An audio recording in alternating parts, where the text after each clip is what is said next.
join us for the invocation delivered by Commissioner Goodman and join us for the pledge.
Okay, roll call, Kate.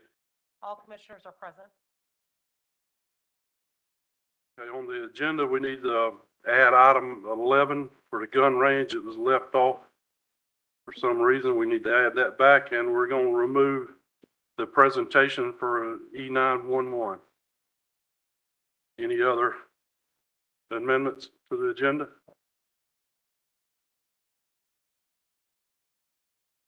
All right, hearing none, can I get a motion to adopt the agenda as stated? So moved. Second. All in favor? Okay, the agenda has been adopted. All right, if there's no changes to the minutes for the May 7th regular meeting and public hearing, can I get a motion to accept those minutes? Motion to approve. Second. Got a first and second to accept the minutes for the May 7th meeting. All in favor? Motion carried. All right, this brings us to presentations. Who's going to give the first one?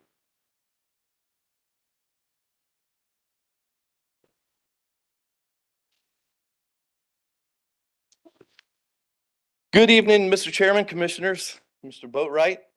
Appreciate you guys. I'm always grateful to have some time to present to you, and we have some positive stories to begin these meetings. God knows we could use some positive stuff, right? You're all familiar with who I am and what my role is, but for the public, my name is Mike Spears. I'm the Director of Human Resources and Risk Management for Camden County. And although my job can undoubtedly have aspects that can be less than pleasant, it's times like what I have for you this evening that makes what we do worth it. I'd like to call Chief Lisa Boyette from Camden County Fire Rescue up here to help me with this first presentation. So we've got two different events we want to talk about here with you tonight as we officially recognize the individuals that were involved. The first scenario involves the amazing courage of a young girl summoning help to save her great-grandmother. So at this time, I'd like to ask the Hodges to come up, Chris Hodge, Melissa Hodge, and Miss Maylee Hodge, if y'all would come up here, please.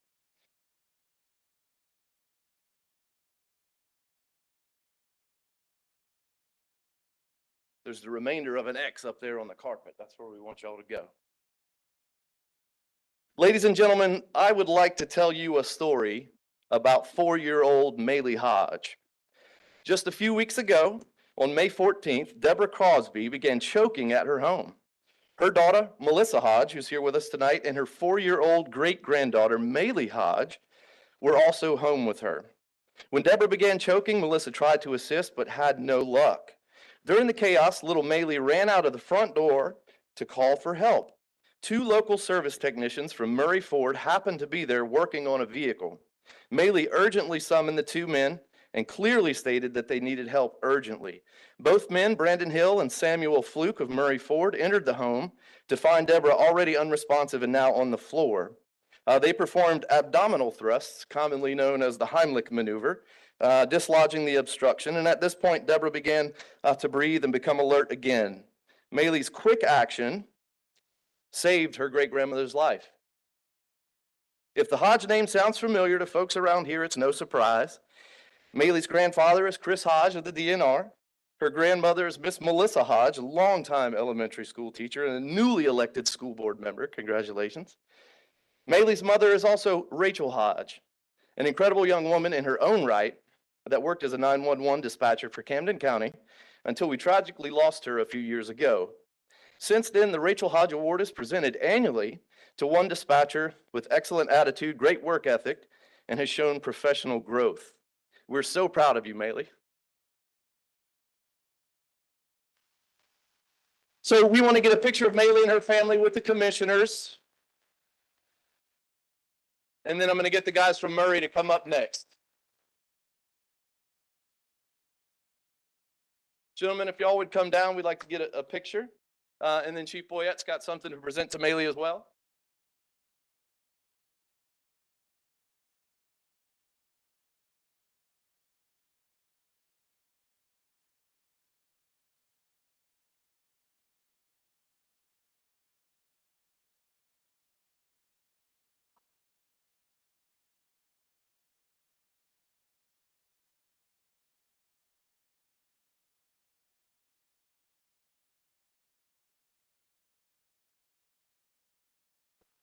Fire rescue was there, life-saving.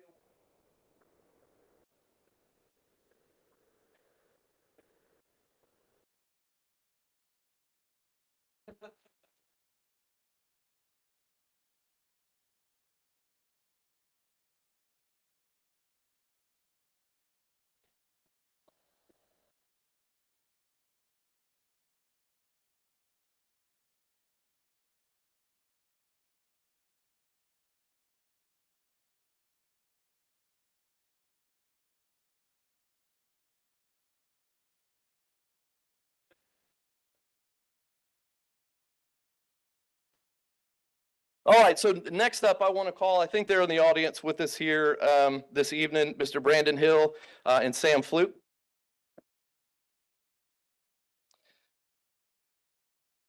So Brandon Hill and Samuel Fluke wasted no time into jumping into action on behalf of the Camden County Board of Commissioners, as well as the grateful citizens of Camden County. We want to present each of you with the Camden County Life Saving Award certificates for your actions on May 14th of this year. So come on up here too.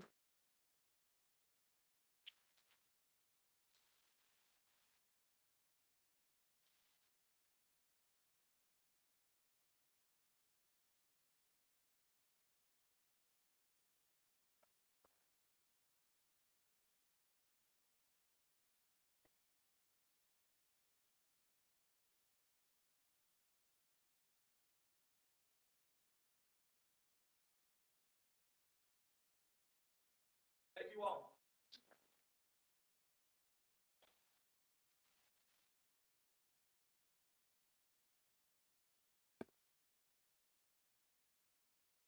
Thanks, you guys.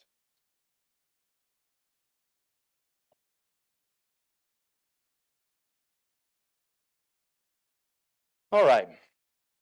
Believe it or not, the fun isn't over yet. So the second presentation I have tonight are certificates of appreciation for two Camden County Fire Rescue employees, one of which is here with us tonight. I'd like to ask paramedic Captain Travis Swan to come forward, please. Approximately 6 weeks ago, Captain Travis Swan and firefighter EMT Ryan Shavers were dispatched to a call concerning a pregnant woman in pain. Before calling 911, the pregnant woman had previously, in the same day, been to the hospital for severe abdominal pains and thoughts that she may have been in labor. The hospital told her that she was not in labor and was okay to return home, but the pain only intensified, resulting in the call to the paramedics. Upon his arrival at the home, Captain Swan immediately made the decision to transport her to UF Health 8th Street in Jacksonville after evaluating her and recognizing concerning emergency symptoms. Upon arrival, UF Health determined that her uterus had ruptured and she was losing blood. They rushed her into emergency surgery and delivered the baby. The baby was in the NICU for several weeks, but is healthy and at home now, thanks to Captain Swan and firefighter Shavers. Had Captain Swan not made the decision to transport her to UF Health immediately, there was a real threat of the risk of death for the mother and the unborn child. The new mother's name is Catherine. The baby's name is Elena. For any of you that are interested in seeing our local TV star, Travis Swan's story was on First Coast News today, and you can find it on the FCN webpage. And it's great to see you out there. So Firefighter EMT Ryan Shavers was unable to attend tonight, but Captain Travis Swan is here with us. So Captain Swan, on behalf of the Camden County Board of Commissioners and the grateful citizens of Camden County, please accept this certificate of our appreciation. You are just one of the reasons that we all love to call Camden County home.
Given the next presentation, coastal area, that, okay, there it is.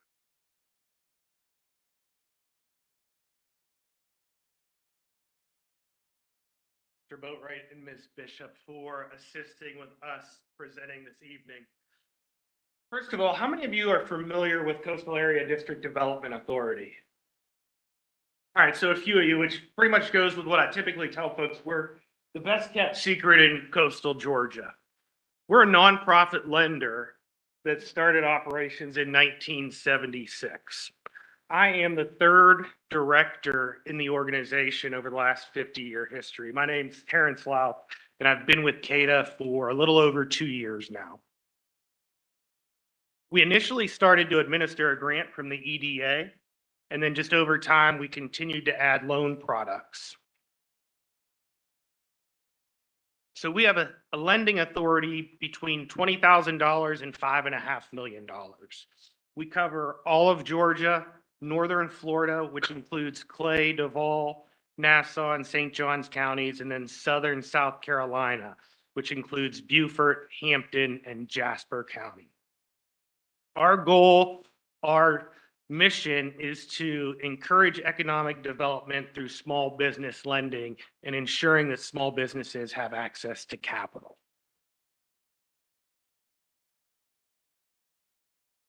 Over the course of the last 50 years or so, we've helped 2,700 businesses and lent a total of an estimated $472 million between our lending programs and our participant lenders.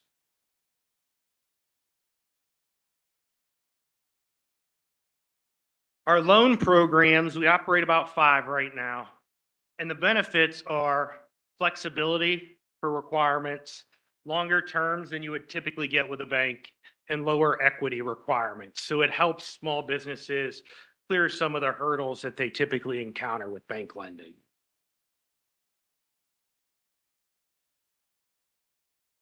So when should you refer somebody to CADA?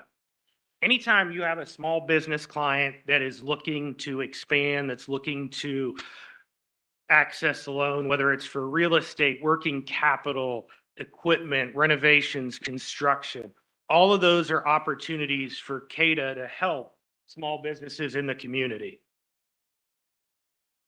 We're not here to do bad loans, but we are here again to offer enhancements to small businesses and ensure that they get loans that they may not otherwise be able to get.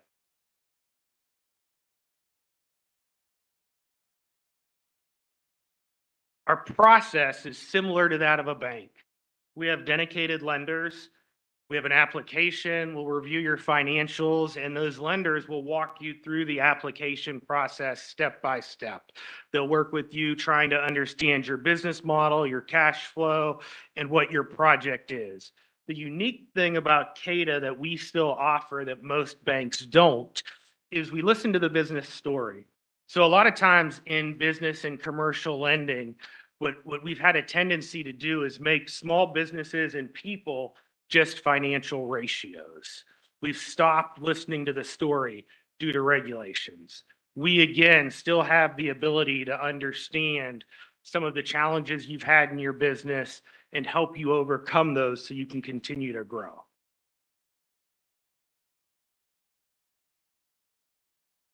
So those loan programs we talked about a little bit earlier, there's 5 distinct programs. So the first is our most recent, it's an SBA Community Advantage loan. And what that is a loan between $20,000 to $350,000 for small businesses. It's guaranteed by the Small Business Administration. So we can lend to the small business and we can get a guarantee on a piece of the loan amount, further ensuring that your loan will get approved, and it gives you a little bit more collateral to offset any shortfalls you might have for working capital needs, et cetera. The next is the 504 loan. And this is probably one of our most robust programs and one of the programs that most people don't associate with Coastal Area District Development's ability to impact small business. That small business term can be manipulated. Our 504 loans can go up to $5.5 million. So that on average with a standard participation would be about a $13.2 million project. When you get into numbers 13.2 million, and when you're looking at 20% down for a conventional bank loan, our ability to reduce that equity injection can have a huge impact on the small business cash flow and their balance sheet. In addition, these 504 loan programs have terms up to 25 years and they have fixed interest rates. So you don't have to worry about payment adjustments, repricing. You don't have to worry about early call features. It gives you peace of mind as the business owner and the ability for long-term planning. So this is a little bit about how the 504 program works in our other participation loans. It's a 50-40-10 split. And what we mean by that is we take a project and we will split it with a bank or a lending partner. The bank finances 50%. We come in a subordinate position and finance 40%. And then we look for a 10% equity injection. So the benefit obviously for the bank is they get a participant in the loan. They get a great loan to value with a first position exposure at only 50%. And then the benefit for the borrower is obviously they get that reduced equity injection. They get a longer term than you would typically get. And they don't have to worry about interest adjustments. And in this climate, that's especially important right now. Our next program is our USDA revolving loan program. And what that is a loan program geared towards economic development in rural areas.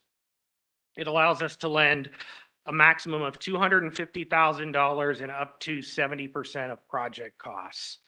The key on this loan program, again, is a census tract that you're in, but it's to help small businesses in rural communities, again, gain access to capital that they may not otherwise have the ability to get. So our revolving loan funds, very similar to the USDA products. This is actually what started CADA back in 1976. We have 2 revolving loan funds. One is our legacy, which was a $5 million grant back in 1976. It repaid and we've turned into a continuous revolving loan program. And the other revolving loan fund that we offer is our CARES Act program. And that was a $10 million award to CADA in 2020 as the EDA's response to the COVID-19 pandemic. So this was designed to ensure that businesses had access to capital and were able to continue with financing options.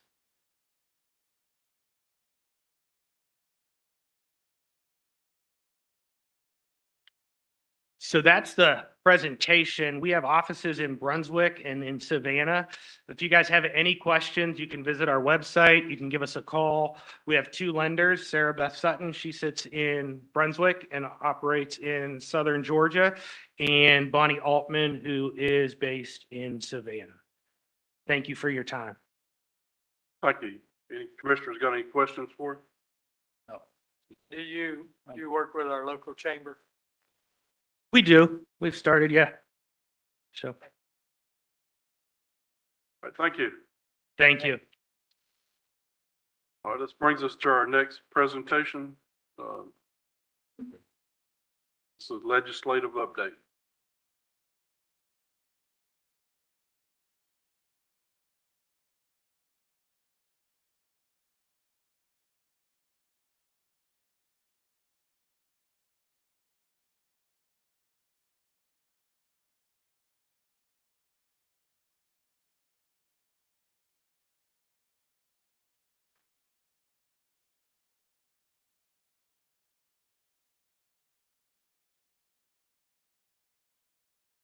All right, good evening, Commissioners. I'm Seth Collins, the Deputy County Administrator, and I will be giving you the 2024 Georgia Legislative Update. Tonight, I just wanted the opportunity to go over with you what happened under the Golden Dome this past legislative session.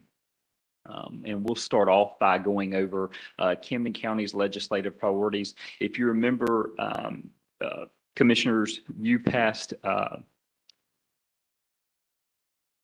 a resolution in support of the priorities that we would take forth and ask our legislators in Atlanta to pass on behalf of the county. And so we had 4 of our priorities come up in discussion. The first priority was mental health reform. This legislation would have empowered the Department of Behavioral Health and Developmental Disabilities to conduct comprehensive studies of our mental health care system. It would have allocated resources to local governments for jail diversion initiatives and would have committed to actionable steps for securing more supportive housing options. If you remember, each of you signed onto a resolution to support House Bill 520. And actually, I think it was the first time in Georgia history that all 159 counties supported a bill in cohesion together. Unfortunately, this bill did not pass the House and the Senate. It passed the House, but it was never voted on in the Senate. So essentially, the bill died. Next is the property tax assessment and appeal reform. So House Bill 581 passed, which we had a major victory on. It removed the confusing tax estimate off of the assessment notices. So no longer going forward will we put will a tax estimate go out, which tends to confuse our constituents on their tax bill. And it's pretty good reason so, because the amounts can be vastly different. Next, one of our other state priorities was the soil amendments derived from industrial byproducts. House Bill 1223 passed, which goes into effect July 1st. This bill added regulations and definitions related to specific violations for applying soil amendments. These violations include the following: if the site owner is under a consent order or facing existing enforcement action by the Department of Agriculture or Environmental Protection Division of the Department of Natural Resources, or if a notice of violation has been issued, the owner or the person who applied or distributed the soil amendments must cease applying soil amendments at the site. This was a major victory for us. I know that Commissioner Brandt sits on the Natural Resources Committee for the Association of County Commissioners of Georgia, and this was a big push by ACCG. One of the major wins of our local priorities was the hotel motel tax increase to 6%. So House Bill 1468 passed, effectively increasing that tax in Camden County from 5 to 6%. This legislation put the county at the same tax rate as the cities of Kingsland and St. Mary's.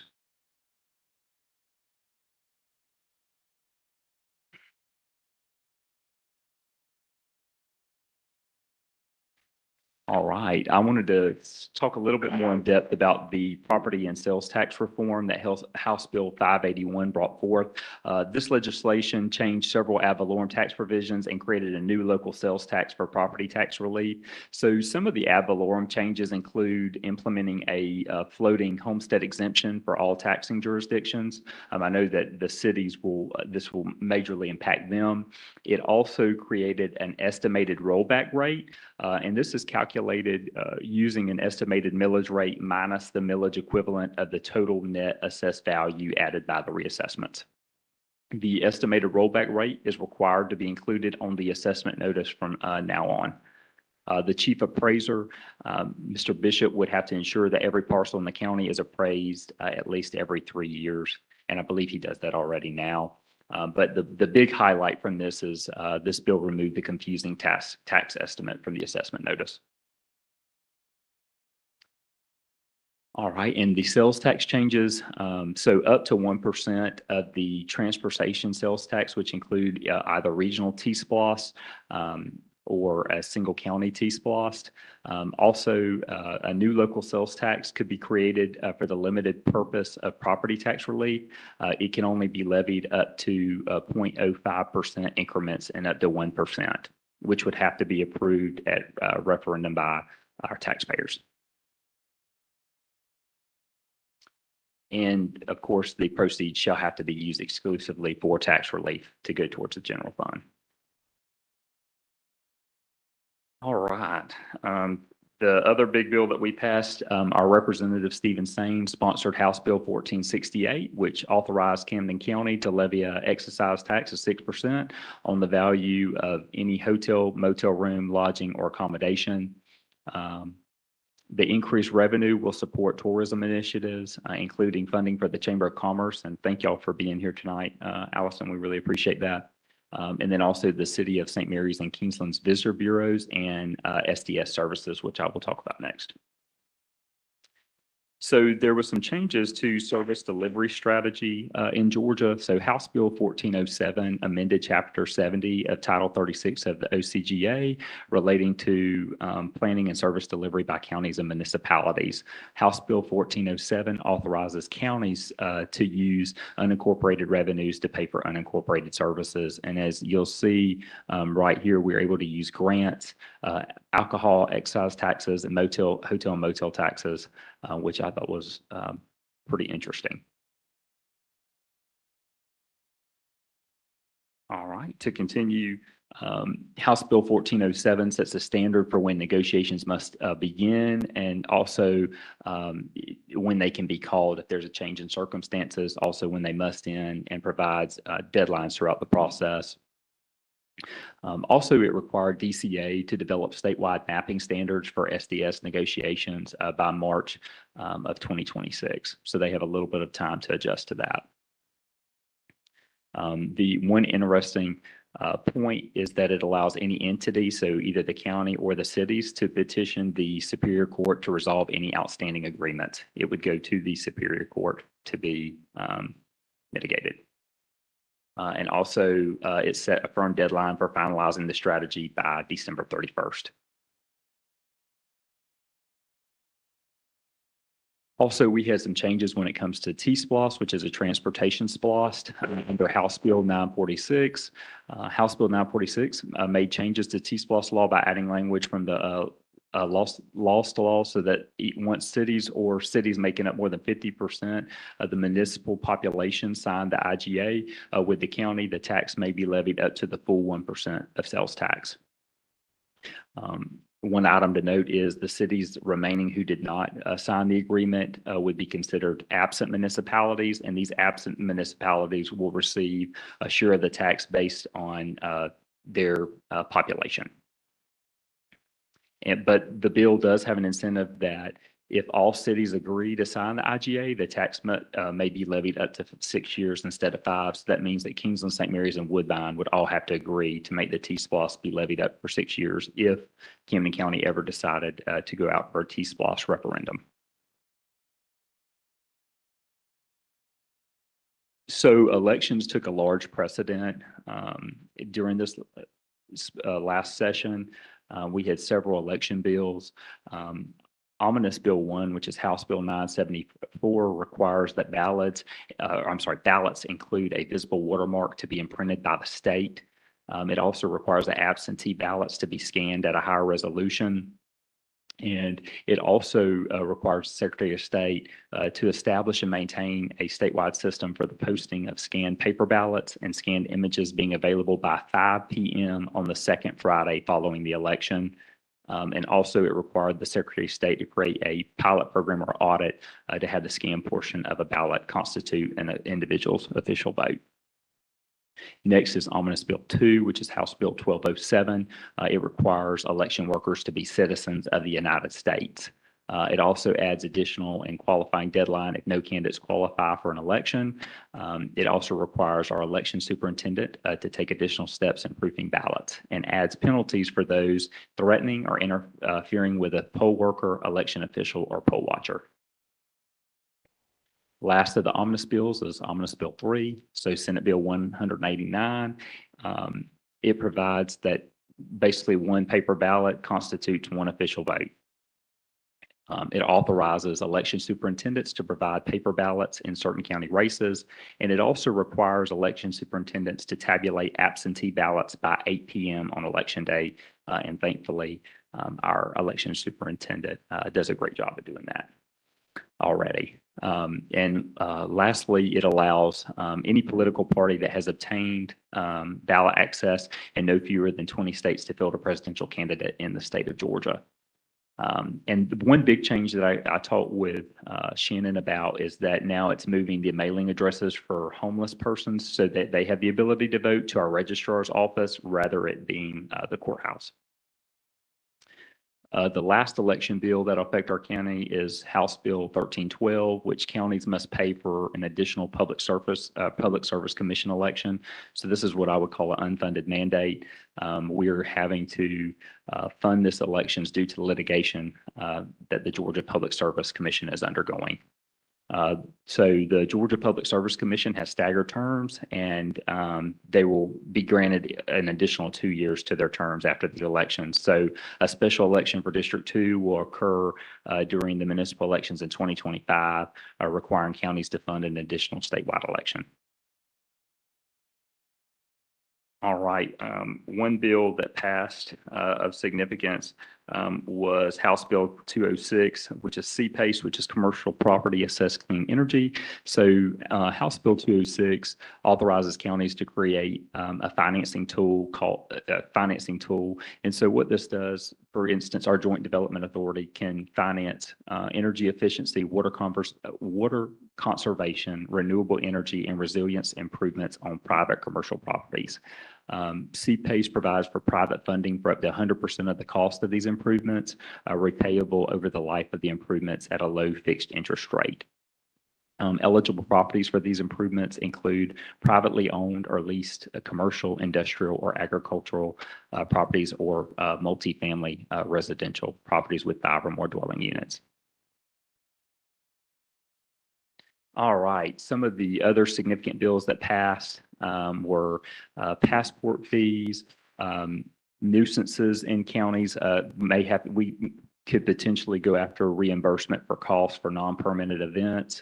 For instance, like if the sheriff's office had to go out and patrol and keep under control events, as well as the sheriff's salary supplement was passed under Senate Bill 37.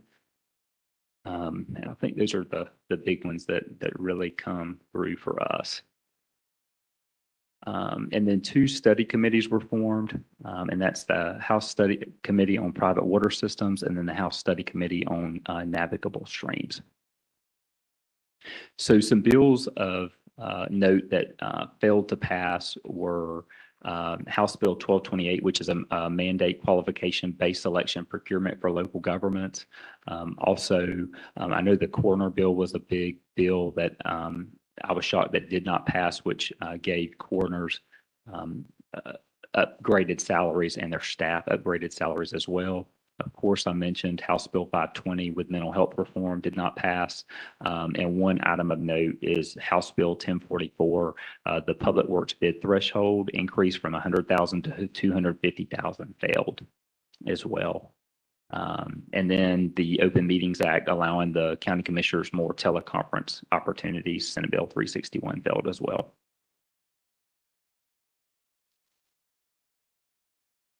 Any questions on what happened in this last legislative session?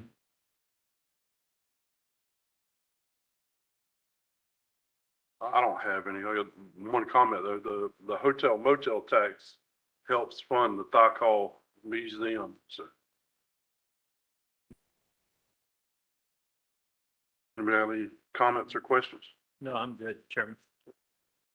All right. Thank you, sir. All right, thank you. We'll move on. Okay, Nancy, you're up.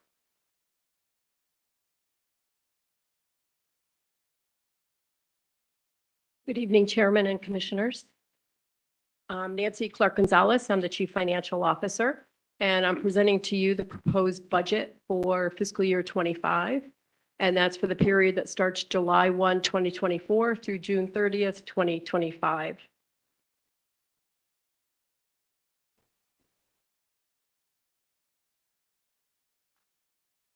Do I need to give it a minute, Scott?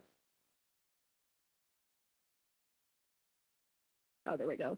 So we've had three work sessions right now as of during the month of May. And we've been over some of these slides, but I just thought I'd recap a little bit. When we first started the requested budgets from the departments, we had requested expenditures of just over 49 million.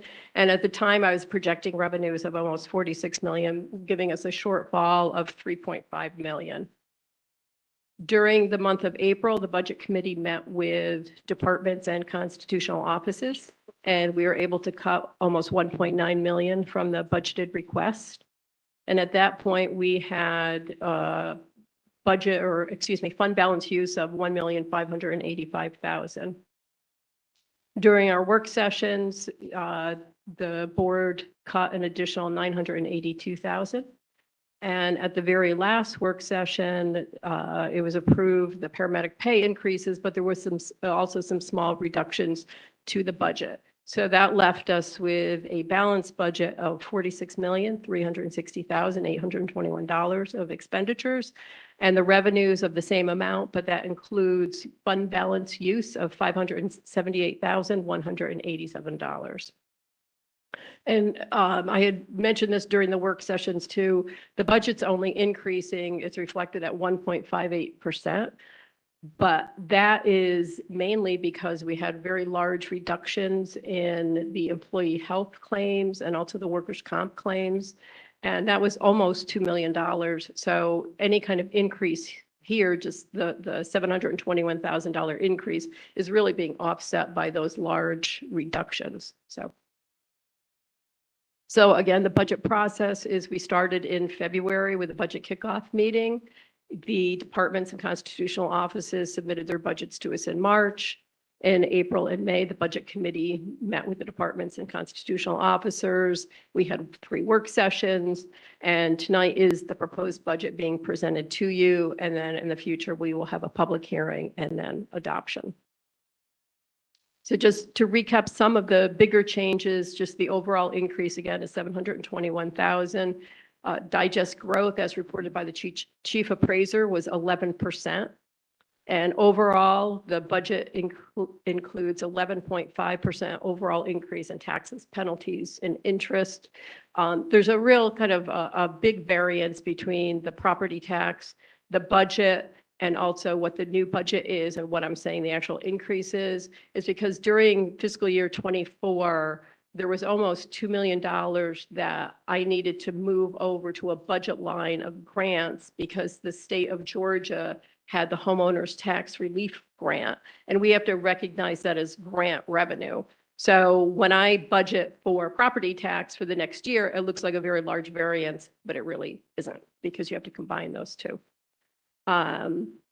So also sales tax revenue, increasing by 6.75% or almost $400,000. And the property tax budget is based using the current millage rate, which is the 2023 millage rate of 13.135. And also just some of the other areas, commission and fees are expected to increase just by almost 4%, pretty insignificant. And constitutional office revenue is expected to decrease by 11% or 200,000. And that's mostly due to the probate court decreased traffic fine collections. And we're also transferring in as revenue about $200,000 from the ARPA fund, and that's the interest earned on that fund. And that's totally unrestricted. Actually, all of the money in the ARPA fund is unrestricted, but that does get transferred out to the general fund for general fund use. And the hotel motel tax, based on the new 6%, we're able to transfer out almost 63,000. We're planning on 63,000 to transfer out to the general fund as unrestricted funds. And the remainder, as mentioned before, does get used by the Call Memorial, and also it funds the tourism and convention centers in the cities. And again, the fund balance use is 578,000 in this proposed budget. Summary of the major expenditures that we've discussed previously at the work sessions. The payroll is increasing by 2.5% for performance, annual performance reviews. The positions added, I do have a slide on that, but we have about 6 positions and a couple part-time positions that were added. Total salary and FICA of 370,000. And the paramedic pay increases, that affects the general fund by about 211,000 and the unincorporated fund by 25,000. And that goes to any of the positions that have paramedic certification, which are the captains, battalion chiefs, lieutenants, AEMT sergeants, AEMTs, and paramedics. And another major change, as I previously mentioned, is the large reductions to the employee health claims. They decreased by almost 1.7 million.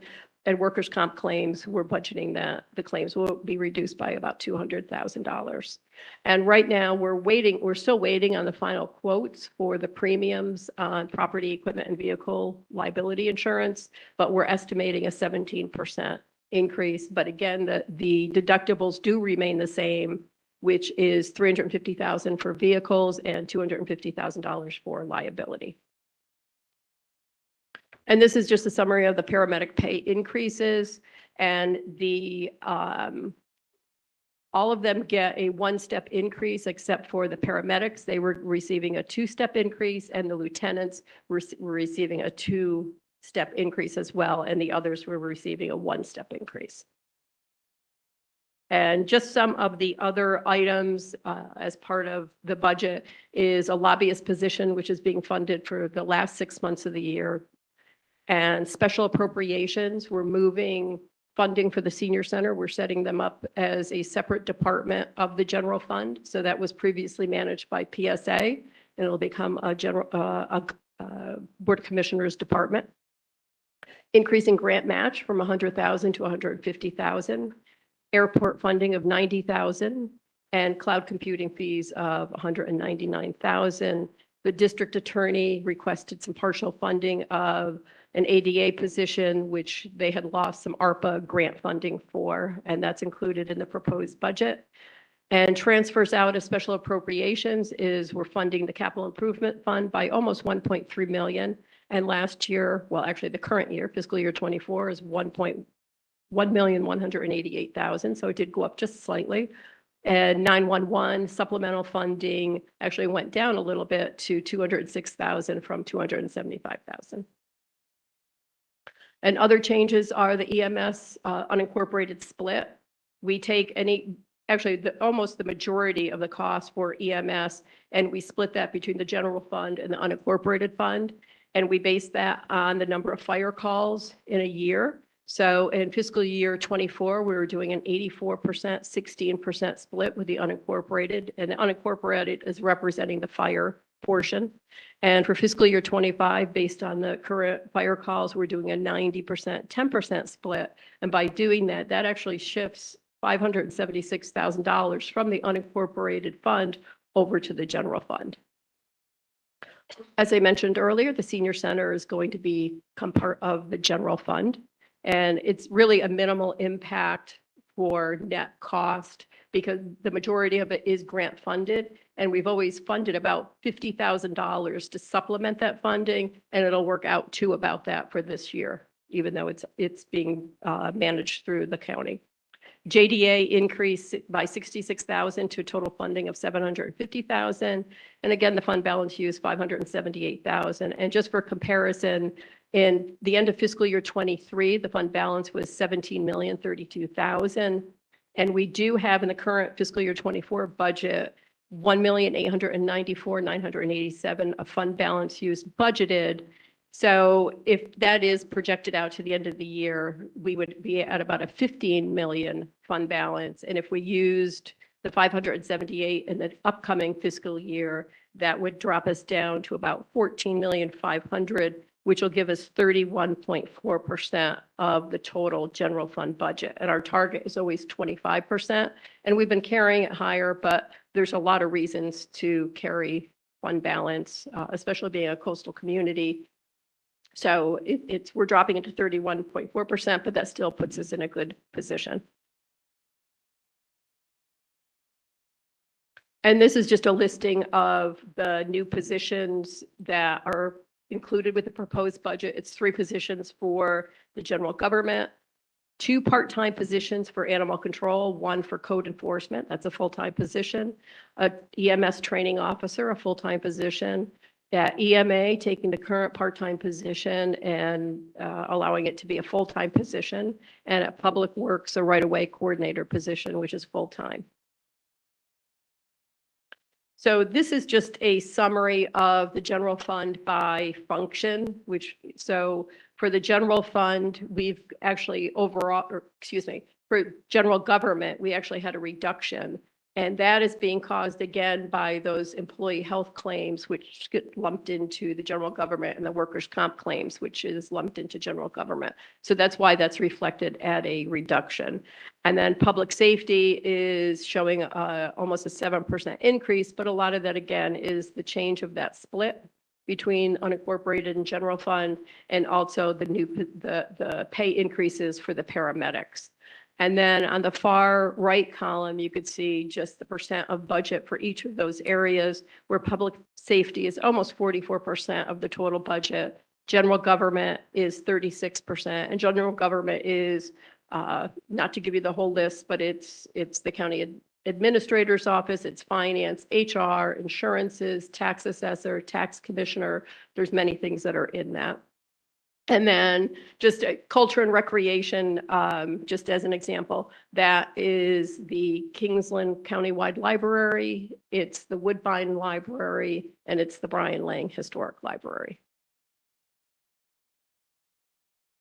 So the capital expenditures, the requests were over 9 million, and that was reduced to a total of 4.3 million for the year.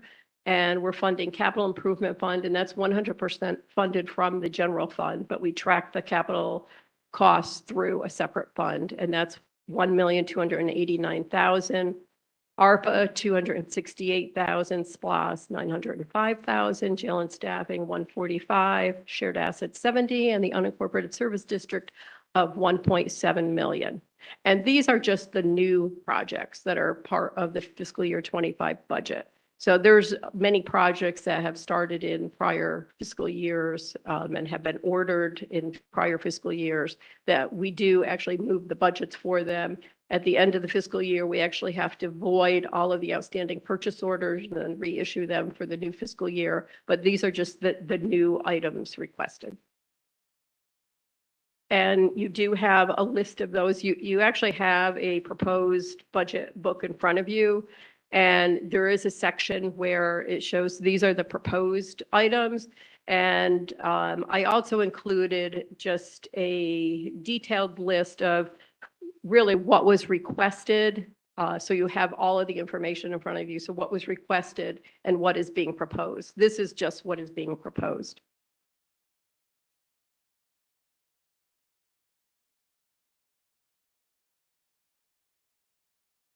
And this is for the enterprise fund for solid waste. And of course, it's the cell 5 construction of 3 million and then about $900,000 worth of other equipment.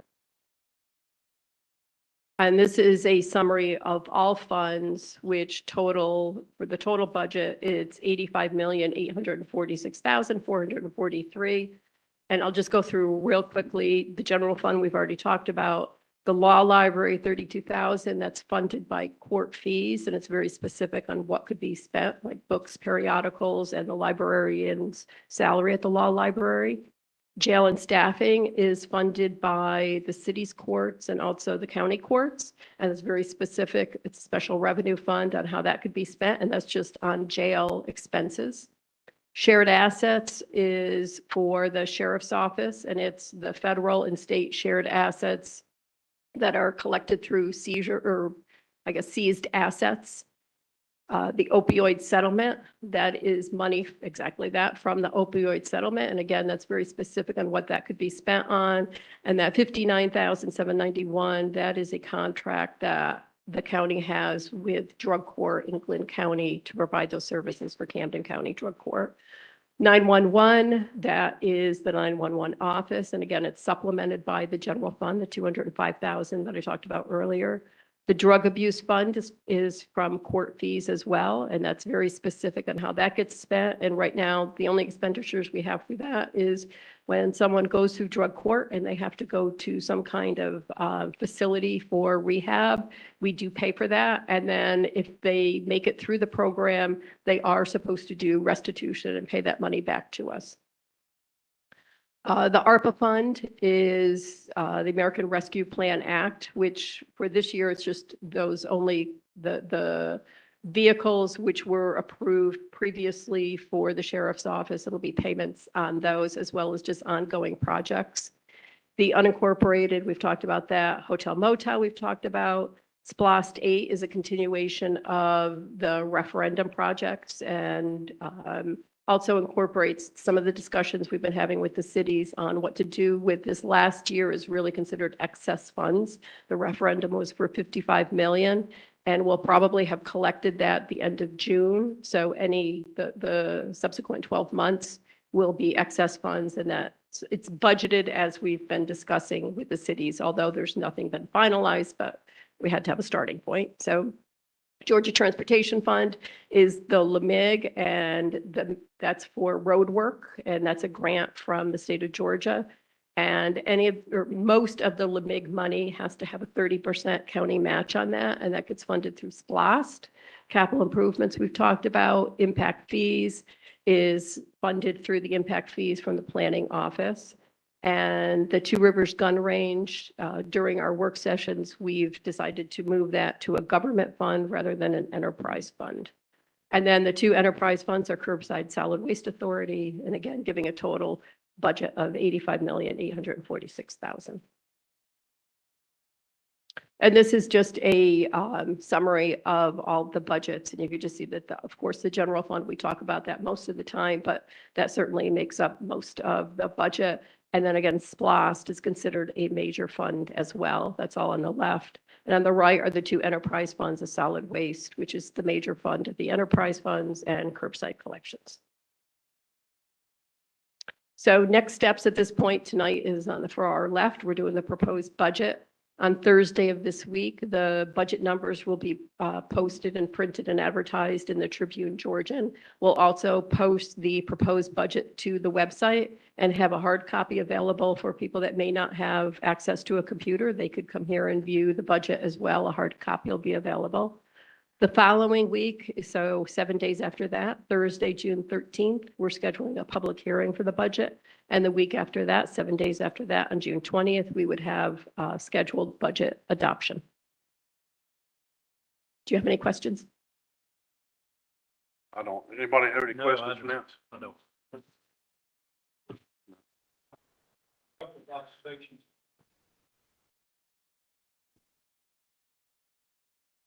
Thank you. Thank you. Have a couple of observations. I'm not going to vote positively on this tonight. I have three major concerns. One is $90,000 for an airport. That's going down the wrong path as far as I'm concerned. And I, of course, was told that that's my feeling and therefore other people who feel differently. But bear in mind that there's going to be a change in the cast of characters up here. That's pre-decided.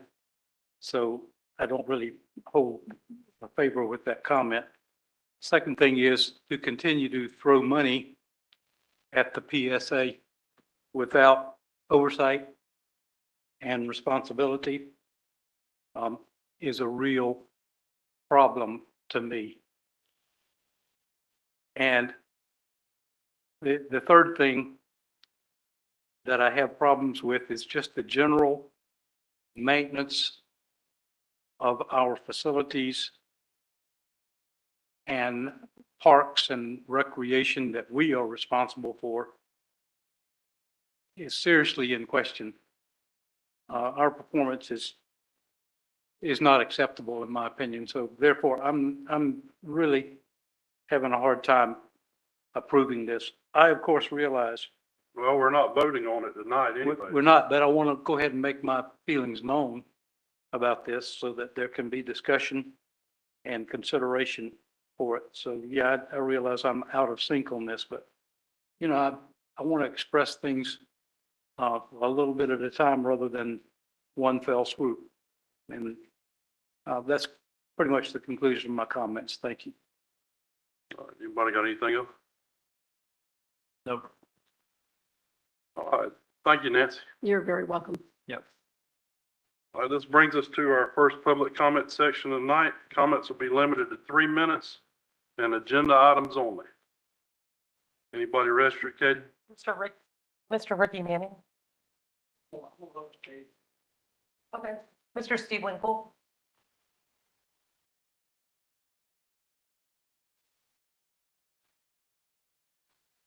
Thank you. I'm very proud to stand up here tonight on the same area that all those brave people stood tonight. Makes me proud to have moved from Atlanta to Camden County and be amongst the heroes that I saw here tonight. I wish the Board of Commissioners would be as brave as the people who spontaneously saved lives. Something as important as what they did, y'all can't even come close to it. The gun range is a good example. What a chicken move to move it from an enterprise operation, which is what we were told when the gun range was presented to us years ago, to now it's a budget item that we're going to have to pay for because you can't figure out how to run it.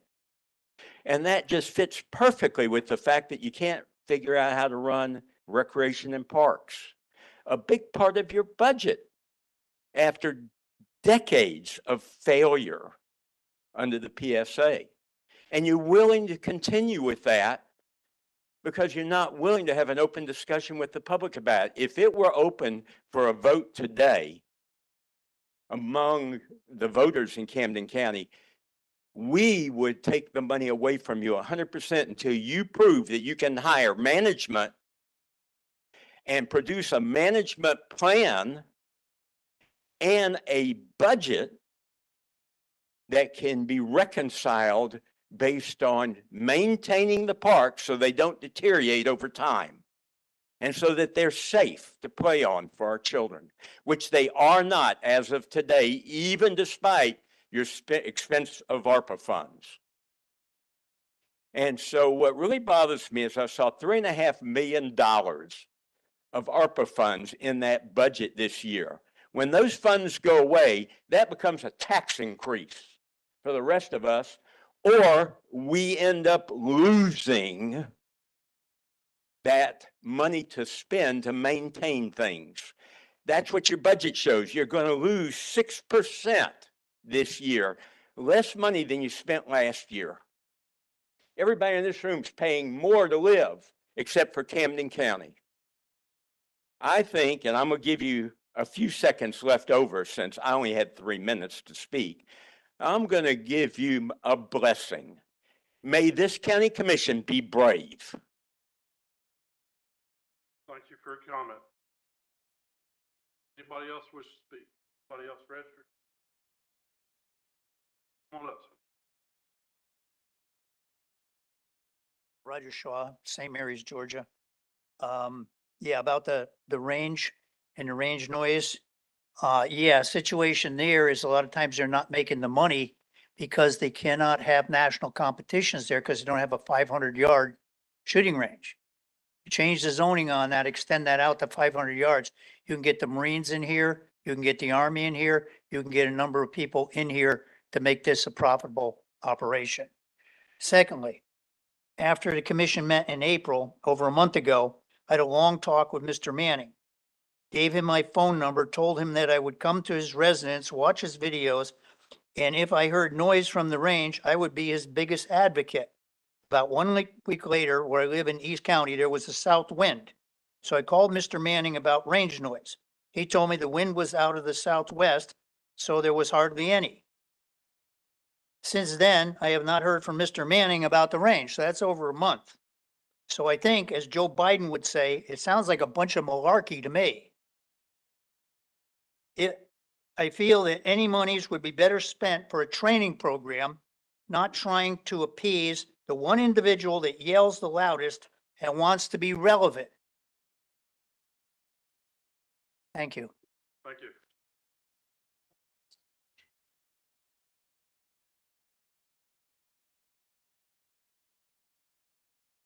Rick Manning from Bullhead, speaking of malarkey, how you just heard a bunch of it. He did call my house, and yes, the wind was mainly out of the southeast. It wasn't west, and I told him that. Now, beside the point, there's thousands of videos. He's got my address and my phone number. So don't come up here spotting malarkey and calling me a Biden supporter. By the way, don't matter nothing about the noise. Y'all can move it to a general, whatever kind of fund or whatever you want to. You are still breaking the law. Your own codes, the Georgia codes. What's it going to take for y'all to understand that? Y'all are responsible. That administrator is responsible. He falls under you, Mr. Casey. The code enforcement falls under you, Mr. Casey. You're the chairman. I'm speaking to you. You know what this is. You know what the county code was before you approved this range. You knew what the noise ordinances was, yet you approved it. You yourself. You and Mr. Brandt. I'll call you out by name too.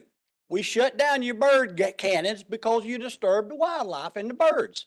And yet here you are doing the same thing with guns. Now, this is enough. Y'all know I've been moving forward already, and it's coming.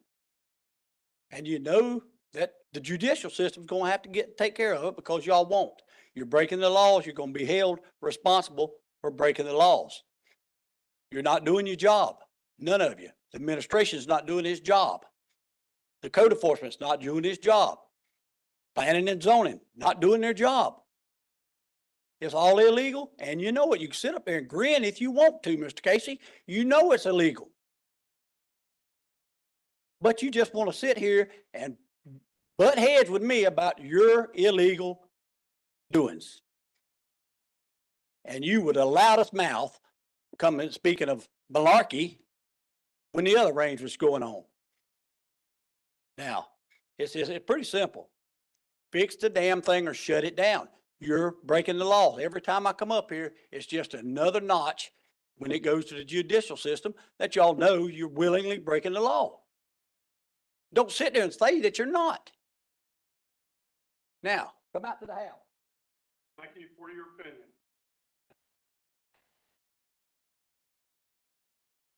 Anybody else wish to speak for the board?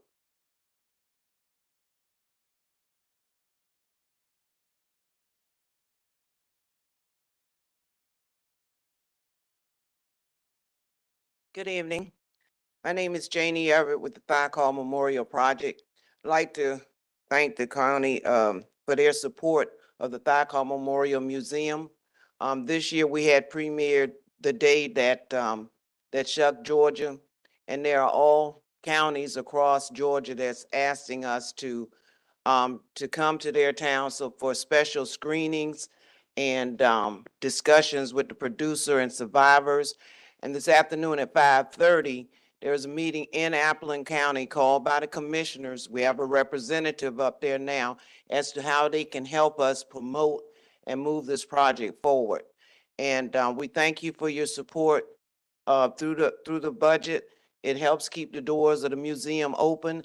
And since we've had the documentary and the 53rd anniversary, we have more people coming into the museum, more people signing the petition for the Congressional Gold Medal. We're hoping to bring this film, to be freely seen for people that didn't have cable or missed it online, to Camden County to be viewed as educational for the children and the masses here. Thank you for your support. We wish that there was more budgeted in the budget, but we understand that funds are limited. Thank you. Thank you, Jane. Anybody else wish to speak?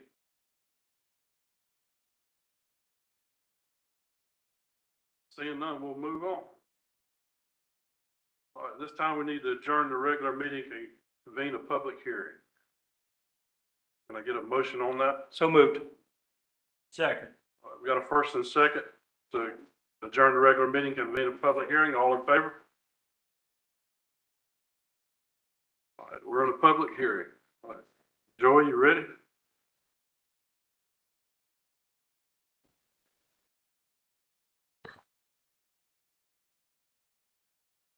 Good evening, Chairman and Commissioners.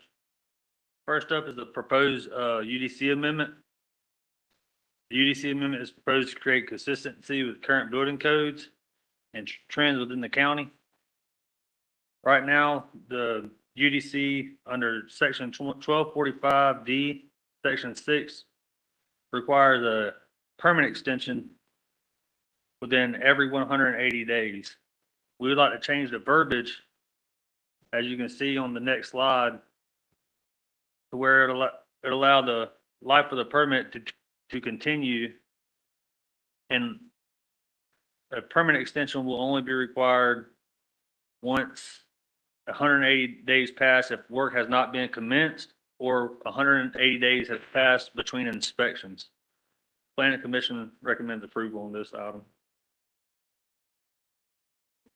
All right, anybody from the public wish to speak in favor of this item? Anybody wish to speak in opposition? All right, seeing none, we'll move on to the next. Next item up will be a second and final reading for the adoption of the amended development impact fee ordinance. Now, this document will amend the 2008 development impact fee ordinance, and if approved tonight, will go into effect July of this year. Also would like to note that later on, we would need to discuss and make a decision on the impact fee schedule as it sits today. Staff would recommend approval on this. Anybody from the public wish to speak in favor of this item? Anybody wish to speak in opposition? All right, seeing none, we'll move on. Next item up will be a transfer for an alcohol license from Jay Huslander to Katik Patel, doing business as Waverly Minute Mart. Now, this license will be for malt beverages, beer, and wine, and is located in District 1 at 24295 US Highway 17 in Waverly. So staff will recommend approval on this. Anybody from the public wish to speak in favor of this item? Anybody wish to speak in opposition? Seeing none, we'll move on.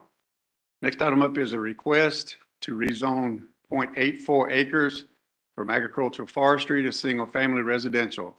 This property is located in District 1 on Rendezvous Way in Waverly. This is an aerial view of the parcel, which, as I stated, is located on Rendezvous Way off of Highway 17.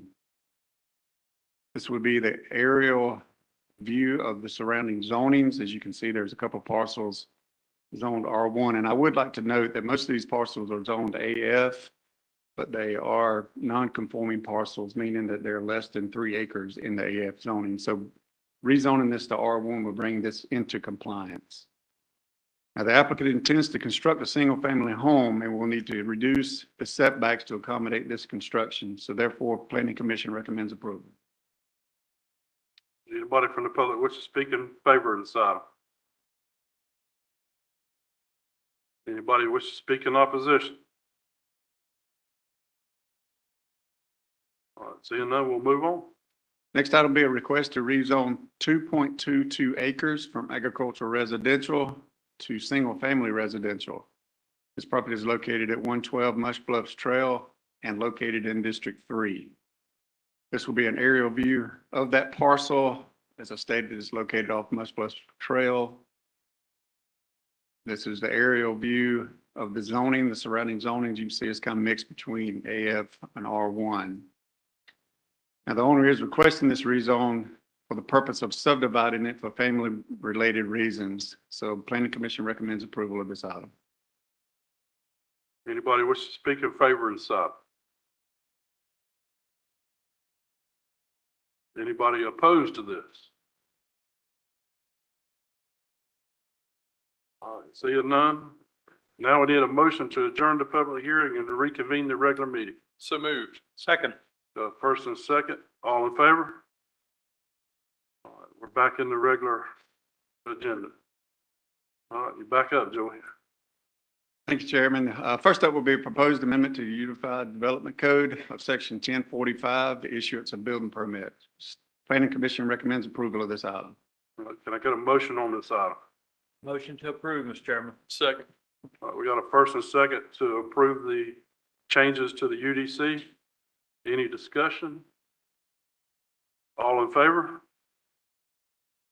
Motion carried. All right, second item?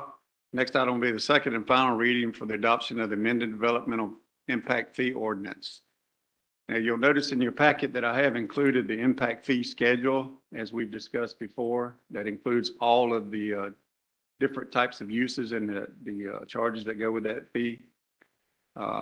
On this slide, I've only included the single-family housing, which the maximum fee allowed is a little over $8,900, with the three different scenarios as we discussed before. The first scenario, keeping the existing fee as it is today. The second would be adding 5%, and the scenario 3 would be to deduct the 5%.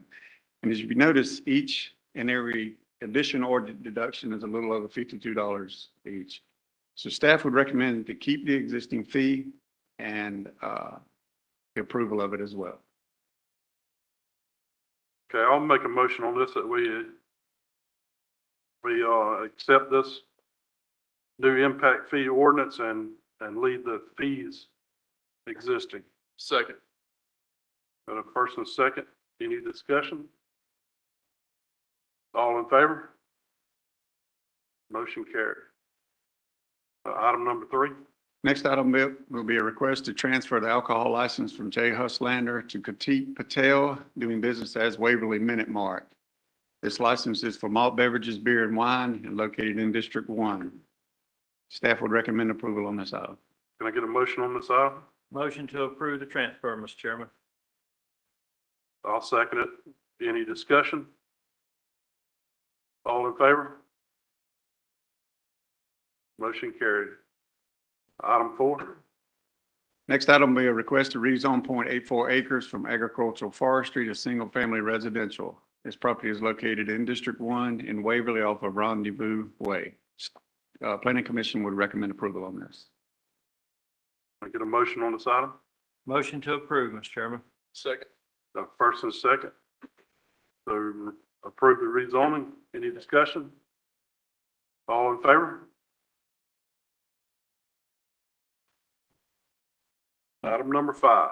Next item will be a request to rezone 2.22 acres from agricultural residential to single-family residential. This property is located in District 3 at 112 Mush Bluff Trail. Planning Commission recommends approval. All right, can I get a motion on this item? Motion to approve, Mr. Chairman. Second. Got a first and second to approve the rezoning. Any discussion? All in favor? Thank you, Commissioners. Thank you, Joey.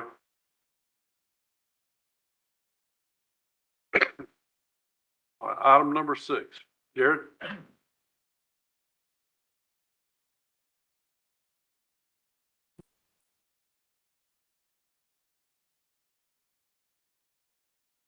Evening Commissioners and County Administration. My name is Jared Bedoin. I'm the new Public Works Director. In front of you tonight, you have a contract for a borrow pit lease from James M. Halton. This property is located off of Chimney Rock Road, which is just east of State Route 259, District 1. We went out, tested the ground. It looks like it has great potential for soils that we could use for roadbed. We use these borrow pits to obtain quality, low-cost roadbed materials across the county. This area that has an opportunity of 4.5 acres to be surveyed and dug and reclaimed.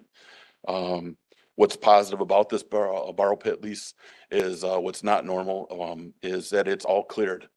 So it's going to be very low cost for us to start digging and obtaining the materials. So tonight we're asking, we recommend the approval of the acceptance of this borrow pit lease, and we're looking for your approval. Any questions? Do you have a borrow pit lease on the south end of the county? Currently, all of our borrow pits that we have are being buttoned up and they're in the final phases. So we currently don't have any borrow pits that are open. Did y'all do like a bore sample or did you do a test dig? We went out there and test digged 3 different areas, Okay. and How deep did you go? we only had to go 5 to 6 feet, and we saw a good 8 feet of great soils. All right, can I get a motion on this item? Motion to approve the borrow pit lease, Mr. Chairman. Second. We got a first and a second to accept the borrow pit lease. Any discussion? All in favor? Thank you, Commissioners. Thank you.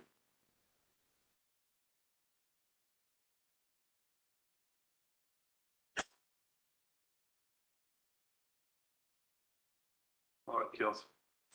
Good evening, Commissioners. This agenda item is for your consideration to approve the award for Cornelia Jackson Memorial Park Play Structure Replacement to Playcore, Wisconsin, doing business as Game Time. Purchasing issued an invitation to bid and received 4 bids. Of the 4, Game Time was the least expensive and most responsive bidder. Game Time's bid came in at $79,390.03. Camden County received a grant from T-Mobile for $50,000, which will be used to replace the playground equipment. The remaining funds will be covered by ARPA. Staff recommends approval to award the Cornelia Jackson Memorial Park Play Structure Replacement to Playcore, Wisconsin, doing business as Game Time. Thank you. Thank you, Council. Can I get a motion on this item? Motion to award to Game Time. Second. Got a first and second. Any discussion? This is long overdue. The county is making moves on upgrading our parks, and hopefully we can continue to do so. All right. All in favor? Thank Motion you. carried. Commissioners, I would like to just kind of add one thing to that. So, there was some comments made earlier about how, the county should be overseeing all of the parks. And I think we, had PSA entrusting that oversight for quite a while. And I think, we picked up that ball within the last year and really started taking all of this on our own. So, all of this work that you're seeing this evening is the culmination of all those planning efforts. So, staff's done a really good job, not only getting grants to assist in the funding for these projects, but also in trying to outreach to, various vendors and find out what the best pricing and resurfacing for, and just redoing the general parks in general. So just wanted to make that comment. Thank you. All right. Next item. This agenda item is for your consideration to approve the repair, resurfacing, and installation of basketball, pickleball, and tennis courts at Camden County-owned parks with southeastern tennis courts. Purchasing issued an invitation to bid twice, in September and also November of 2023, and received 1 bid each time from the same company. When purchasing called to check the references of the company, the reviews were extremely negative. Purchasing received a quote from Southeastern Tennis Courts for $735,000. Staff recommends approval to award the repair, resurfacing, and installation of basketball, pickleball, and tennis courts at Camden County-owned parks with Southeastern Tennis Courts. Thank you. I would like to, add one thing to that. Is on some of the parks that have just basketball courts, I think we should, make them multi-use courts and maybe add pickleball to them. So, No question. let's get a motion on this and, Okay. I'll make a motion that we approve this with the addition of making, some of the basketball courts multi-use facilities. Second. First and second, any discussion? Yes. Did I hear you say that Southeastern received very negative? No, sir. We put it out and a different company is the one that we received negative reviews on. It was not Southeastern Tennis Courts. Okay, so I didn't hear you correctly. That's why it's taken so long, is the first company that bid, they were the only bidder and we got bad reviews on them. Okay. So we put it out to bid. This is what, our third time? We put it out twice, and then the third time we went and we reached out to several different companies for quotes, and the only one that we got a quote from was Southeastern Tennis Courts. And when we were calling around, one of the references actually said that Southeastern Tennis Courts is who they suggested for us to use. You got something to add, Seth? Commissioners, yeah, I just want to make a comment.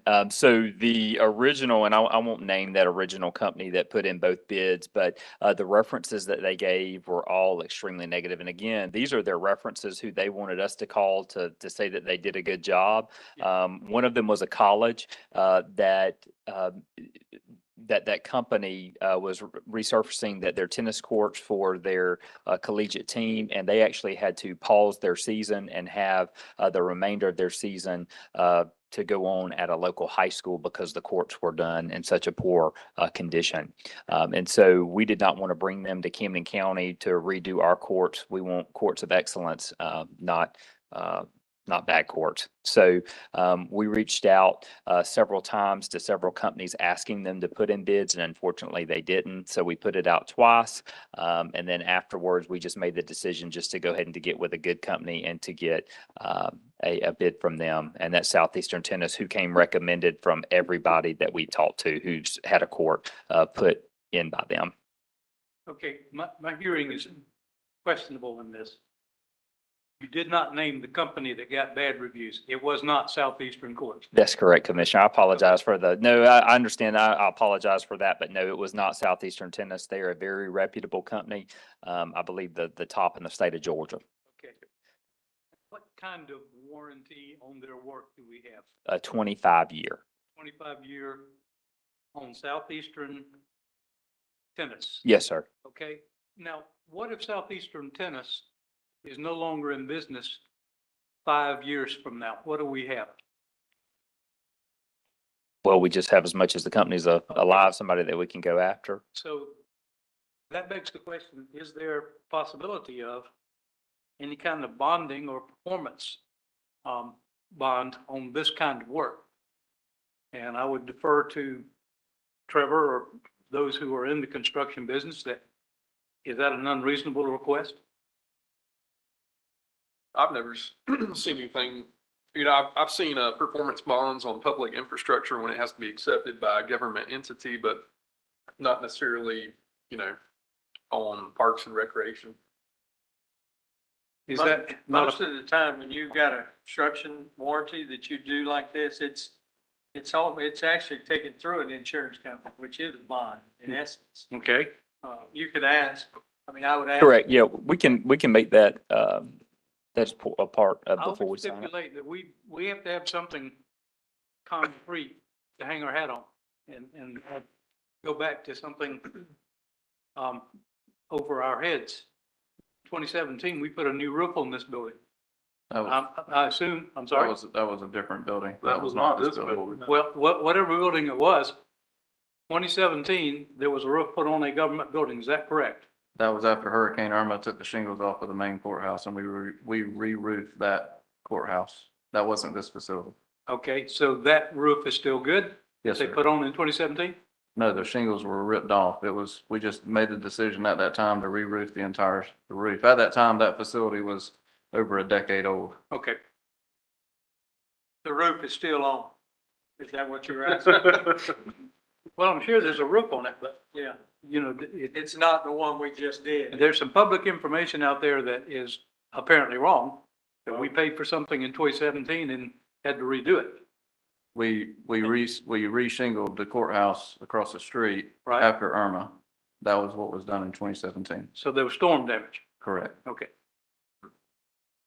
I've just got a question. What was the original bond amount for the company that got bad reviews? Or sorry, bid amount, not bond amount. So it wasn't, we asked Southeastern to do more than just the original park, and I believe it Okay, was so it's not apples to apples. correct. No, we've added more parks to this. I will also say, we can always go back, ask for the performance bond. That's not an issue. But, with the chairman's comments about, trying to make some of the basketball courts multi-use and the performance bond, please expect the prices to go up a little bit. Now, if it's within the purview of myself to be able to approve that based off of a change order, then I'll do that. But if it's not, we'll need to bring that back before you at the next meeting. So just know that. So you can still go ahead and approve tonight. If the price increases by more than 25,000, we'll bring it back to you all. But if it does not, then we'll go ahead and make that change. Okay. All right, we got a first and a second. Any more discussion? Yeah, I like what Sean said about if, give him latitude for $25,000, but come back with it. I don't think we ought to be in a rush to do this just for the sake of getting it done. I know it's been a long time, but I'd rather see us spend the money prudently. So I would put that modification into that motion, Mr. Chairman, that we approve it with a stipulation of a performance bond and the modification for multi-use. Well, we'll ask for a performance bond. Okay? We got first and second. All in favor? Motion carried. Thank you. And thank you for your hard work, Seth and Miss Lady. I wasn't diminishing it. Item number 9, purchasing policy amendment. Who's doing that? Or I will. you gonna do that, Mark? Yeah, and just as a brief comment, the splash money that we get with the cars and stuff going up and down the interstate stays here with this process. What we're trying to do is raise for local bidders from 5% to 10%. And if they're within 10%, then they're the second bidder. They basically have the ability to come down to that bid and get that job. It keeps the money here in the county. So I make a motion can I go ahead and make the motion? Sure. Okay. I make the motion that we accept this and that we raise it from 5% to 10%. There are some stipulations. Do you want me to read those stipulations or are you okay with it? I'm okay with it. Okay. Second. All right, got a first and a second. Any more discussion? All in favor of raising it from 5% to 10 for local vendor preference? Yep. All in favor? Motion carries. All right, now we need to adjourn the regular meeting and convene a solid waste authority meeting. Can I get a motion on that? Motion to adjourn the regular meeting and convene a solid waste authority meeting, Mr. Chairman. Second. Got a first and a second. All in favor? All right, we're now in a solid waste authority meeting. Are there any amendments to the agenda? Hearing none, can I get a motion to adopt the agenda? So moved, Mr. Chairman. Second. All in favor? There's no changes to the minutes from the May 7th Solid Waste Authority meeting. Can I get a motion to accept those minutes? So moved. Second. Got a first and second, all in favor? Minutes pass. Brings us to the first comment section for solid waste. Be limited to 3 minutes and agenda items only. Anybody wish to speak for the board on trash? Seeing none, we'll move on. All right, you're up, Mr. Smith. Good evening, Commissioners. This is to request that the Board of Commissioners consider updating the published gate rates and tipping fees at the MSW and C&D landfills. The purpose is to simplify the current gate rates and to adjust the rates to reflect the current operating cost. The history is the current published gate rates have not been updated since 2019. Currently, there are 34 rates for MSW and 30 for C&D. Facts and issues. The recent cost analysis by ACC has shown that current rates are insufficient to cover costs. The costs associated with the landfill include operations, equipment, cell construction, closure, engineering, and post-closure care for a minimum of 30 years. The Solid Waste Authority's goal is to have an entity that is self-sufficient and runs off of the collected tipping fees. We've got a PowerPoint presentation from ACC. I'm going to turn it over to Robert to walk you through their findings and their recommendations. Thank you, Chairman, Commissioners. We were tasked with looking at the cost for disposal at the landfill and also helping come up with a simpler rate structure. So what we did was we took the overall landfill cost and divided it up into 4 categories, basically. One being operations. So that's staff, fuel, management, monitoring the landfill, groundwater monitoring, surface water monitoring, all those things that deal with operations. Equipment is, we looked at capitalizing some equipment over 10 years, rebuilding it once during that time and having that equipment on both the C&D site and the MSW site and coming up with a cost for that. The third item is the capital project. So you got capital construction projects that go on out there that build new cells that create airspace whereby which you can add tons of waste in there. And the last obligation and cost is the post and post-closure care that Campbell mentioned. So you want to accrue money while you're operating the landfill to deal with the closure cost and deal with the post-closure care period. So what we did was we took the total landfill cost for each landfill, and then so that gives you your overall number of dollars of cost, and then you've got an asset there. So you've got so many tons of waste capacity that you can use there. The other thing that we did in looking at the cost analysis is that this commission approved recently premium charges for high moisture content waste, sludge waste, which you want to be able to do. You're not charge everybody the same rate. You need to be able to charge premium charges for special waste. We also, in the analysis, created a way for you to have premium charges for out-of-county waste. So in-county waste is at a lesser cost than out-of-county waste. And then the last thing we did was we compared all the costs that we came up with. If those were rates, how do they compare with competitors, your neighbors that operate landfills? I think my numbers here are a little bit different than Campbell's, on the number of rates. The number of rates that he had, some of those were zero rates that I didn't count in my numbers here. So the current rates that actually have dollars associated with them were 31 different rates for MSW and 29 for C&D. As you can imagine, that makes running a business out there a little difficult. So what we're proposing is to minimize that to 10 rates for MSW and 2 rates for C&D. The MSW side, 10 rates, I think 6 of those are related to tires.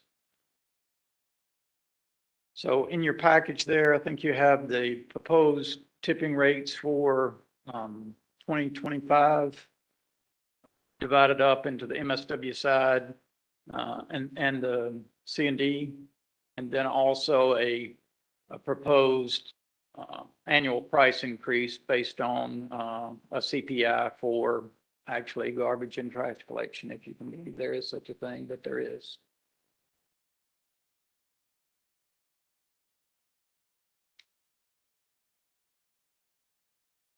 Any questions? I don't have it. I don't.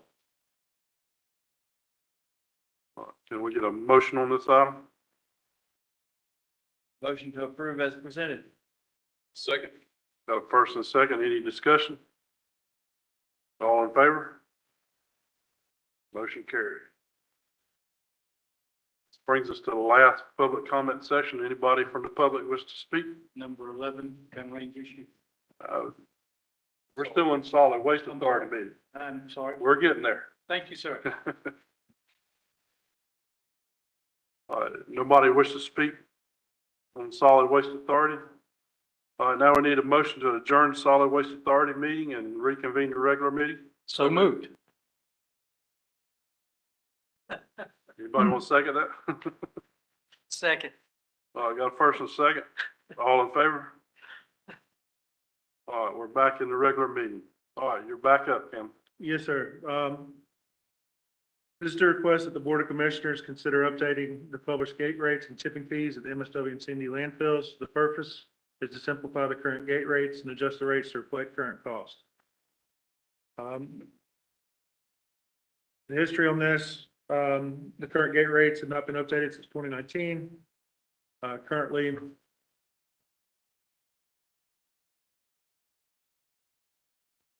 there are 31 rates for MSW and 29 rates for C&D. The recent cost analysis by ACC has shown the current rates are insufficient to cover costs. The costs associated with the landfill includes operations, equipment, self-construction, closure, engineering, and post-closure care for a minimum of 30 years. Solid Waste Authority's goal is to have an entity that is self-sufficient and runs off collected tipping fees. The options would be motion to approve, motion to deny, motion to table, or other options by the board. The Solid Waste Department recommends approval. All right, can I get a motion on this item? Motion to approve as presented, Mr. Chairman. Second. You got a first and second. Any discussion? All in favor?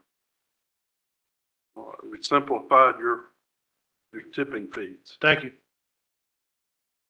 All right, this brings us to item number 11, the gun range. Any updates on that? Is this on, Scott? All right, good evening, Commissioners. Yeah, I do have an update. I'm still waiting on the cost of the acoustic barrier walls, but all-inclusive price is going to be in the 300s range for the gun range for what the Commission has tasked us with putting together a portfolio for. And with your permission and guidance, if y'all want that for the next Commission meeting, we can have that. Sounds good to me. Just know we'll need to reflect that in fiscal year 25's budget. Because that's not built into their current. Right. Correct, but so what we're doing, just so you know, is to add that additional canopy at the rifle range, which is a 12 by 98 canopy, and that would add the acoustic tiles underneath the ceiling, and then we're hoping once we get the quote back, I'll have a more solidified number for the acoustic walls on the side. on the two sides of that canopy. So it'll be, you know, like to really dampen the sound. Okay. Any other questions? Brings us to calendar, Katie. Thank you, Seth. There's no changes at this time, and the dates that Nancy mentioned during her presentation, I will add to your calendars tomorrow. Thank you. Can I say one thing? Sure. I went by the Woodbine Public Library this afternoon on my way in. I tried to ride by there as we're having meetings. And the parking lot was completely full. I couldn't find a place to park. So money well spent with those kids and the reading and the things that's going on. So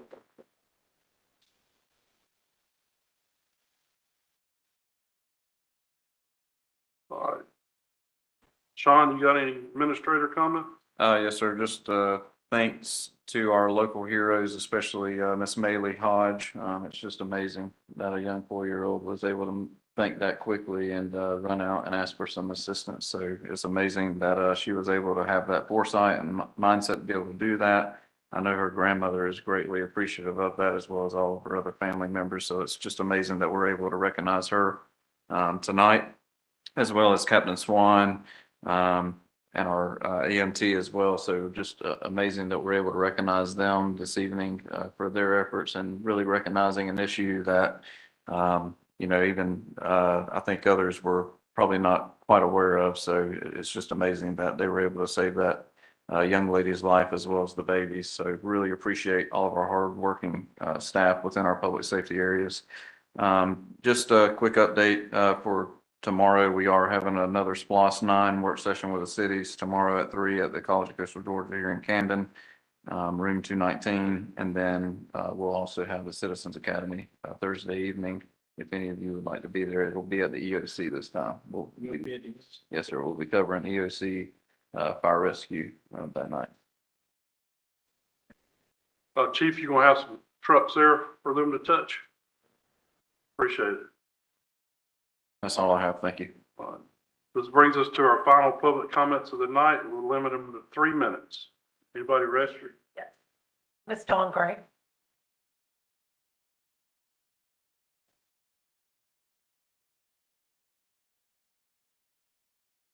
Good evening, Chairman, Commissioners. When we spoke with regards to the golf course, I did tell you at that point in time that we had 9 suicides in Camden County for 2024. It's with much regret that I tell you that we are now up to 10 suicides that have been committed in 2024. Once again, as compared to 6 for 2023. Seth, I was really grateful that you did a great legislative update, but I will stress my concern with regards to mental health was a priority on the 2023 strategic plan for Camden County. However, now we are, as our suicide rates for Camden County increases, the mental health priority has been taken off of that list. So I would urge you to reconsider and putting mental health back on as a top priority for Camden County. I'd also like to ask that you follow in the steps of St. Mary's what they did last night, and that is to recognize that June is Elder Abuse Awareness Month and to make a proclamation of the same. And I'd also, for those, if you're not aware, we have 2 primary ways in which we can get assistance if you are aware of someone who's experiencing elder abuse. The first is through Georgia Adult Protective Services, and the number is 866-55-AGING, 866-55-AGING. However, their hours are they are only open from Monday through Friday from 8 to 5.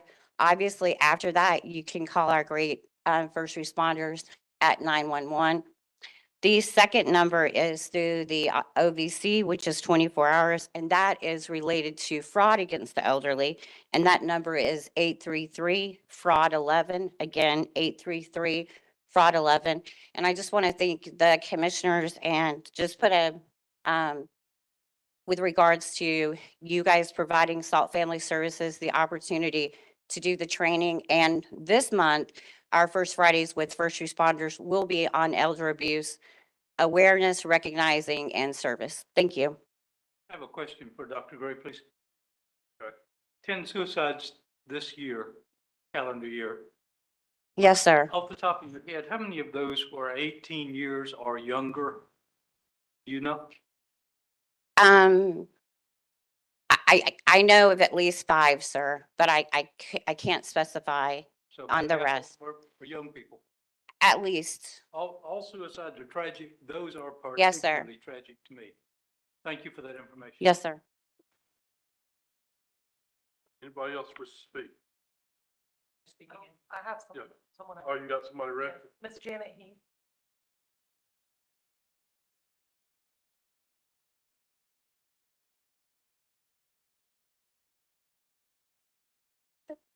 Thank you, Mr. Turner, for those comments about the library, and we totally appreciate having Mr. Turner on our Board of Trustees at the library.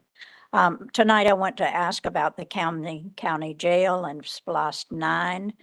Commissioner Casey, I would like an update on the Camden County Jail and the ongoing SPLOST 8 and 9 meetings, one to be held tomorrow, which is open to the public. On May 9th, a group of citizens, including Commissioner Ben Casey, had a 3-hour-long tour of the jail. Captain Watson showed a stack of work orders submitted to the county for urgent repairs needed. They had been outstanding for quite a while, large stack. We were told the jail did not pass the state fire marshal inspection because of electrical and sprinkler head failure. While we were there, a heavy rainstorm occurred and the jail began to take on water as fast as a sinking ship. Water was pouring in through the corroded steel window frames, which have separated from the concrete block walls. The water was pouring in underneath doorways and through the ceilings. Of course, the tiles are falling off because the water comes. Sheriff Proctor said blankets are stacked in the hallways to absorb the water routinely. How are you following up on the work order request and evaluating what must be done to keep the jail operational until decisions are made about replacing the jail? What are the county commissioners doing to hold tight to the SPLOST funds being collected in this 6th year of SPLOST 8 to be used for jail repairs and maintenance? What are the commissioners prepared to do to assure that the jail is a top priority in SPLOST 9? We have heard the arguments that citizens will not approve SPLOST 9 if the jail is included, yet we as citizens know that the county has a mandate to provide public safety complex, including an adequate, well-maintained jail. Please give citizens some feedback on where we're going with the SPLOST, and hopefully the county can maintain the SPLOST, especially the SPLOST 9, as a county tax. Thank you. Thank you. Anybody else wish to speak for the board?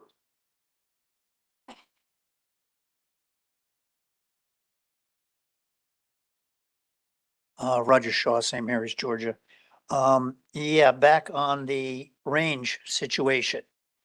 I cannot believe that you folks are thinking of allocating $300,000 to mitigate the noise that supposedly is bothering one individual.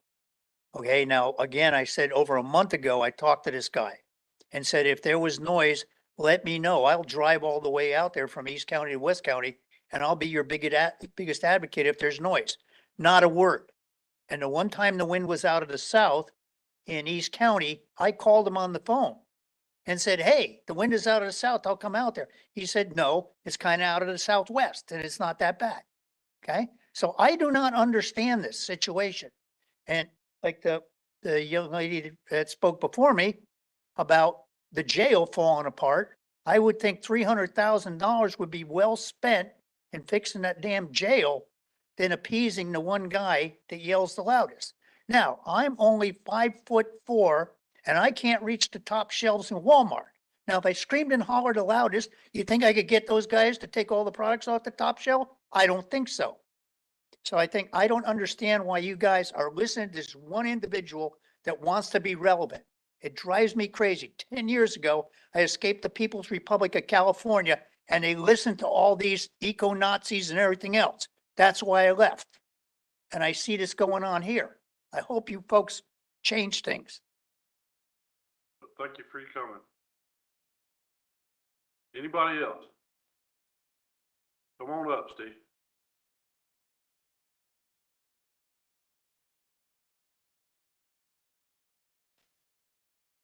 I want to make it clear to the county commission. Can you state That your the- name and address, please? My name is Steve Winkle. I'm not going to give my address, no more so than you will give your address up here. 403 Bacuna Road. Go ahead. Thank you. I do not live at your house. It's not necessary for me to give an address because you know who I am and you know I'm in the county. Please restart the clock. Please restart the clock. I'm wasting my time talking to you about something ridiculous. And that's part of the problem about the gun range. The county is in violation of your own ordinances. It doesn't matter what anybody's opinion is. You have laws on the book. You're in violation. You built it without changing the zoning. It's been entirely within your ability to fix that problem. It should have been on the agenda tonight, and it wasn't. And so the gun range is still out of compliance with county zoning ordinance. And the county nuisance laws, if you want to change those to accommodate the gun range, do it. Otherwise, fix the gun range. The problem isn't one person complaining. Thank God we have people who are stubborn enough to fight for what's right. And I'm glad there are people who will fight for what's right, as you should be too. Help you guide you in the right direction. The real problem is your obstinance. The fact that you didn't have rezoning for the gun range on the agenda tonight is a good example because you've had plenty of time to fix that. And the fact that you've moved the gun range to where now everybody in the county is paying for it, like it's a park that we have to pay for every time we use it. How ridiculous that would be. And that's the point. You got to do your job. Stand up there. Be the leaders that you pretend to want to be and start doing the right thing. And I pray that you will do the right thing. Thank you for your opinion. Anybody else wish to speak for the board?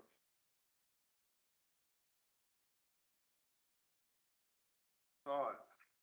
Hearing none, need a motion to adjourn the regular meeting, convene executive session for the purpose of discussion items exempt under OCGA 50-14-3B4. This is for the sheriff's office, information technology related. So moved. Second. All in favor? All right, we'll be back.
Motion to make.